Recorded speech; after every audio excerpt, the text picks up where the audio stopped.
புனித வெள்ளி. ஆண்டவர் இயேசு கிறிஸ்து நமது பாவங்களுக்காக பாடுகள் பட்டு உயிர் துறந்த உன்னதமான தினமே புனித வெள்ளி. இகழ்ச்சிக்கும் நகைப்பிற்கும் துன்பத்திற்கும் உட்பட்ட ஆண்டவர் இயேசு கிறிஸ்து நமது குற்றங்களுக்காக குற்றவாளியாக்கப்பட்டு கசையடிகளை தாங்கிக் கொண்டு தலை கவிழ்ந்து நின்றார். தாவீதின் மகனுக்கு ஓசன்னா என்று புகழ்பாடிய மனித நாவுகள் இவனை சிலுவையில் அறையும் என்று ஒன்று சேர்ந்து சொல்ல, ஆண்டவர் இயேசு அவமானத்தின் சின்னமாக கருதப்பட்ட சிலுவையினை தோள் சுமந்தார்.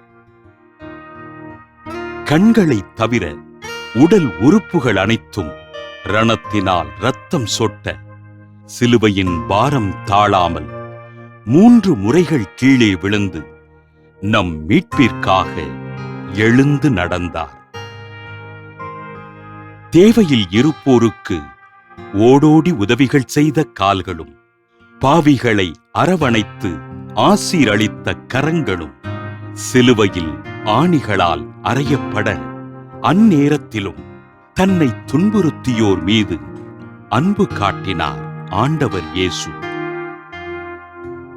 கல்வாரி மலையில் கள்வர்கள் நடுவில் பிலாத்துவினால் யூதரின் அரசராக உறுதி செய்யப்பட்ட ஆண்டவர் இயேசு தன் தாய் மரியாவை அருளப்பருக்கு தாயாகவும், அருளப்பரை மரியன்னைக்கு மகனாகவும் அறிமுகம் செய்தார்.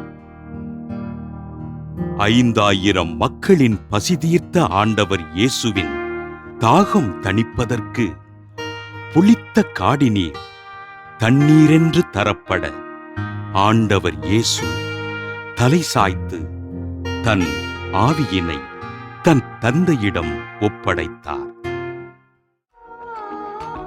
புனித வெள்ளியினை சிறப்பிக்கின்ற நாம் நமது வாழ்வில் துன்பத்தை எதிர்கொள்வதற்கு மன வலிமையினை அருளும்படியாக ஜெபிப்போம்.